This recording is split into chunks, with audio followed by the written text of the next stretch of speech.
Shalom, shalom, Israel. Brother Naquam, watchman for Israel, coming back at you with these precepts and another cold cut, giving, of course, all honor and glory to Yahawah BAHASHAM YAHAWASHI. And I'm going into this quick cold cut, Luke chapter 14 and 25. Luke chapter 14 and 25. And there went great multitudes with him, and he turned and said unto them, If any man come to me and hate not his father, and mother, and wife, and children, and brethren, and sisters, yea, and his own life also, he cannot be my disciple. And whosoever doth not bear his cross and come after me cannot be my disciple. So the Lord said, in order to be in order to be Yahawah's disciple, you have to hate your mother's life. You understand? You have to hate your mother, you have to hate your father, your children, your wife, and your own self. Your friends. What does it mean when you have to hate them? Does that mean go out there and beat them down and go out there and cuss them out? No, it means you have to deny this world. You understand? You have to hate the things that they may do. You have to hate the works that they do in this life. You understand? You have to hate your own self. You have to make sacrifices, man. Because you may have a woman, and your woman is telling you, or the people in the world, your friends say, well, let's go out to the club on Friday, and you know, they getting themselves all ready, they getting their outfit all ironed out and getting the oil ready, so they trying to go out Friday night. And they telling you, hey, yeah, you want to come out with us? You got to hate their life, man. You got to hate your own life and make a sacrifice and say, nah, I'm sticking with Yahawah BAHASHAM YAHAWASHI. I'm doing this truth, man. Your mother, your father, they're going to try to invite you to Christmas dinner or just come do it for the family, get together. No, you got to hate them, man.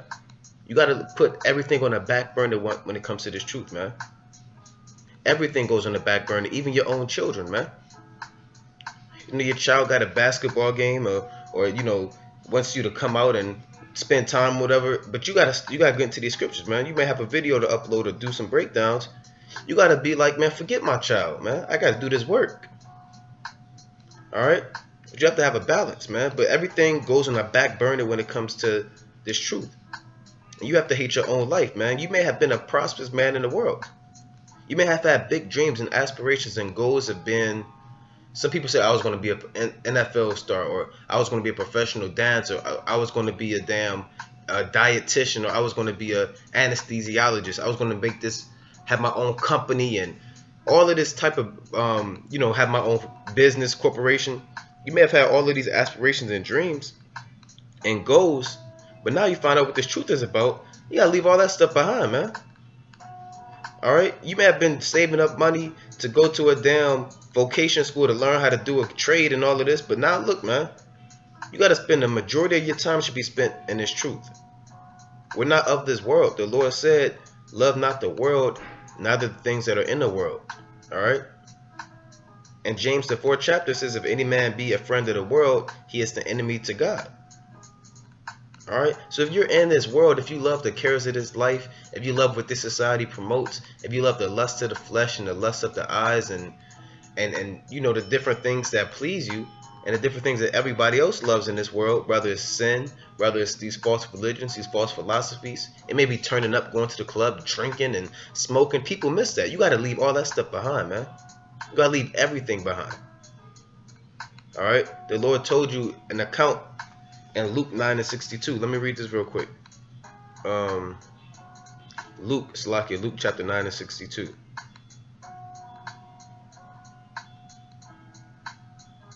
Luke 9:62. And Yahawah said unto him, no man having put his hand to the plow and looking back is fit for the kingdom of God. So when you put your hand to the plow, that means you're doing the work. You know, you go put your hand on the plow, you're going to get ready to do laborious and do tedious and diligent work.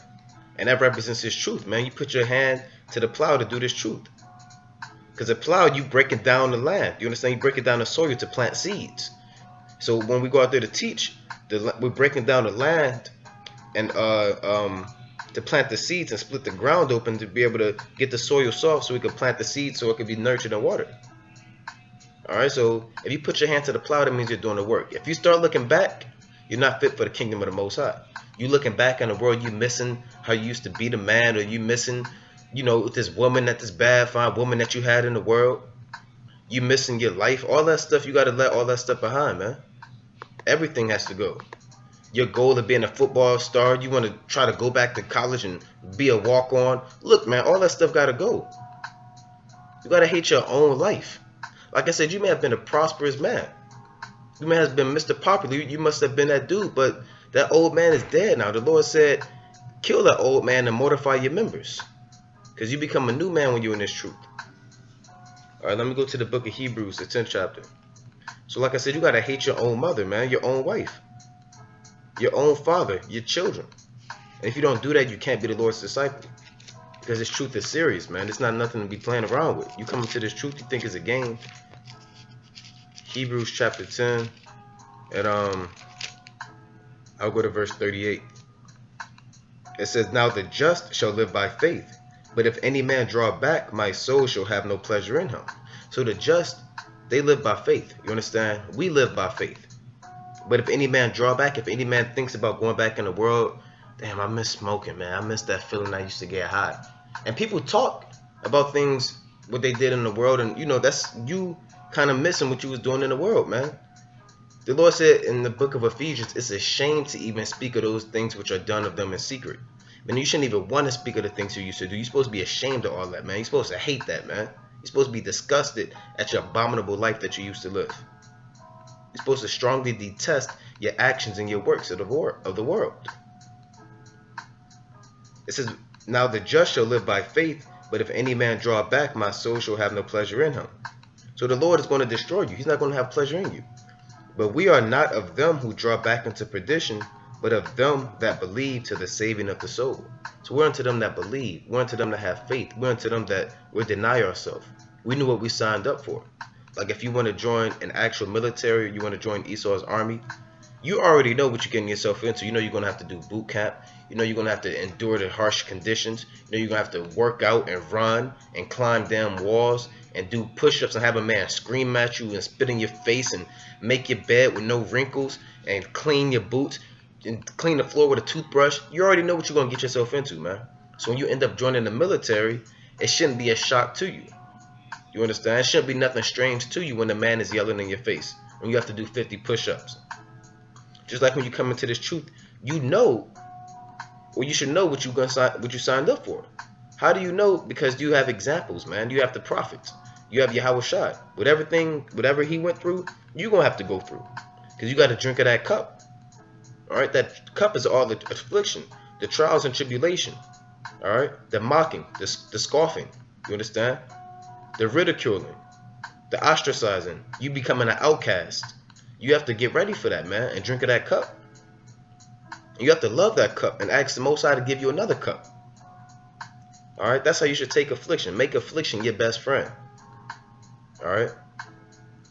Make suffering your best friend. So this is Brother Naquan coming back at you with these precepts, and you got to deny yourself, man. And another part of denying yourself, you fast. You deny your flesh. You know, you cut off people in the world. You may have to cut off your own father and your mother and not even deal with them, man, at all, forever. You may have to cut off your own wicked children, man. You may be 35 years old and got children and they wicked as hell. You got to cut them off. You got to cut everybody off, man. YAHAWASHI, he cut his two brothers off, man. He had two brothers that didn't believe in him, man. Simon and Joseph. He had two brothers that didn't believe in him, and James and Jude, his other two brothers, fleshly brothers, biological brothers, they actually believed in him. But his other two brothers, he cut them off, man. He said, behold, my mother and my brethren are they which keep the commandments of God. And I'm paraphrasing. Because he denied himself, man. YAHAWASHI didn't have to, when YAHAWASHI was on that cross, he could have got down. He could have did that. He could have sent, he told Pontius Pilate, I could have sent a legion of angels to destroy this, man, to destroy you. He could have did that. He could have did anything, man. When they grabbed him up, he could have destroyed him, made him explode, do all types of stuff, man. But he had to deny himself, man, because it wasn't about him. It wasn't about his flesh, man. It's like it was about Israel, man. It was about doing the will of Yahweh, the Father, man. It was about being on a mission. He said, have a meat that you know not of, to do the will of the Father and finish it in John, the 4th chapter. So your job is to do the will of the Father and finish it and deny yourself, man. We at the end of this thing. We racing towards the finish line. And if you can't see that, you need to get some eye salve that you may see, man. Pursuant to the book of Revelation, the 3rd chapter. Alright, so this is Brother Naquan coming back at you with these precepts and another cold cut, giving, of course, our honor and glory to Yahawah BAHASHAM YAHAWASHI. Deny yourself, Israel. Shalom.